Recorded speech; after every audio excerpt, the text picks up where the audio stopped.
Thanks for joining me in my quick tour video. Here we are at the home page. And the first thing to do, of course, after you've watched this quick tour video and my introduction, is to go ahead and download the workbooks. Now, know that the workbooks are extensive, and I encourage you to download them and print it out. You're going to want to have this handy when you're going through the lesson. However, if you prefer, you can just load them up as a PDF on the computer, just not as convenient. You'll also find on the download page your jam tracks downloads, and each of them will have some reference to a lesson if you want to know the chords that go along with that jam track, and some tips on improvisation. So the easiest way to get around the course is to follow the little orange buttons.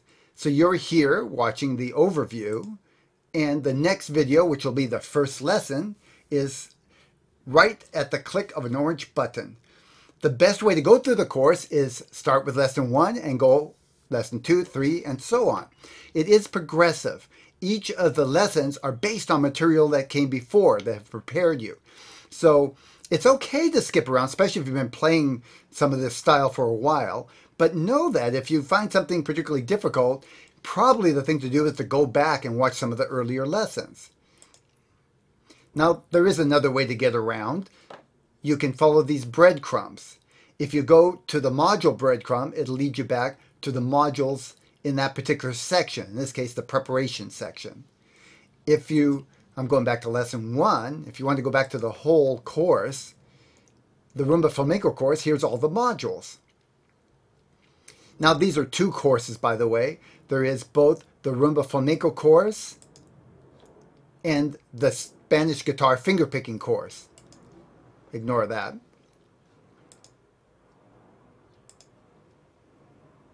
You can see both courses on the home page, right here.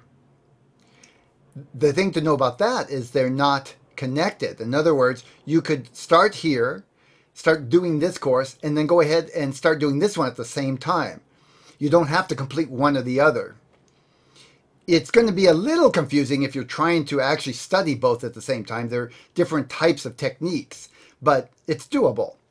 You could start with either one if you wanted to and complete it, or do them concurrently.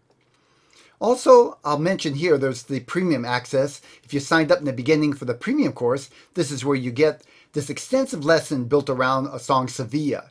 And I've built quite a lesson around it that's a little more of an advanced lesson. By the way, if you didn't get access to that and you would like it, just send me an email and I'm sure we can work something out here. Now, I want to go through some tips. One more thing. You should know that the last module is the workshops, and these are by far the most advanced material. Even though it's one module, it's actually, each workshop is an extensive lesson. This, by the way, is just a technique lesson. It's a fairly short lesson, but these other ones are fairly long, with longer videos and more detailed instruction based upon specific songs that have different techniques that I want to teach you in that song.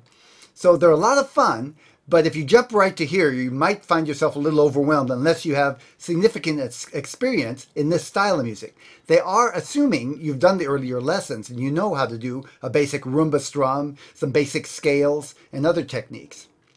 So let's go back to the home page now. I'll go the breadcrumb route. Usually you can get back to the home page by clicking on this logo.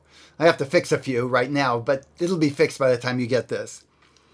Know again that the workbook's extensive. You want to get that workbook before you get started.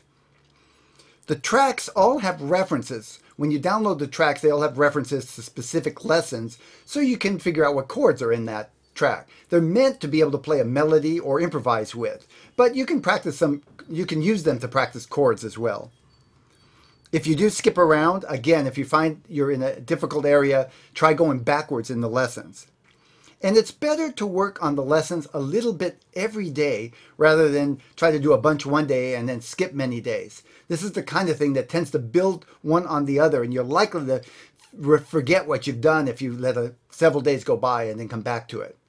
Now, one last tip I want to mention to you. This is something I wish somebody told me about other courses. If you ever find yourself back on the sales page. Here, I'll show you. This is the sales page. If you ever find yourself back here and you're trying to get to the course and you're already signed up, there's a little members login right up here. Just click on that. It'll get you to a login page. You'll see I'm already logged in, so I can just continue here. Normally there'd be a place for your email and login information. I've been in courses where that confused me for a while, but now I got the hang of it. So that's it for my quick start tour. I hope you enjoyed it. And if you have any questions or you think of anything else that I can add to this video or to future videos, please let me know. Hope you have a great time. Bye for now.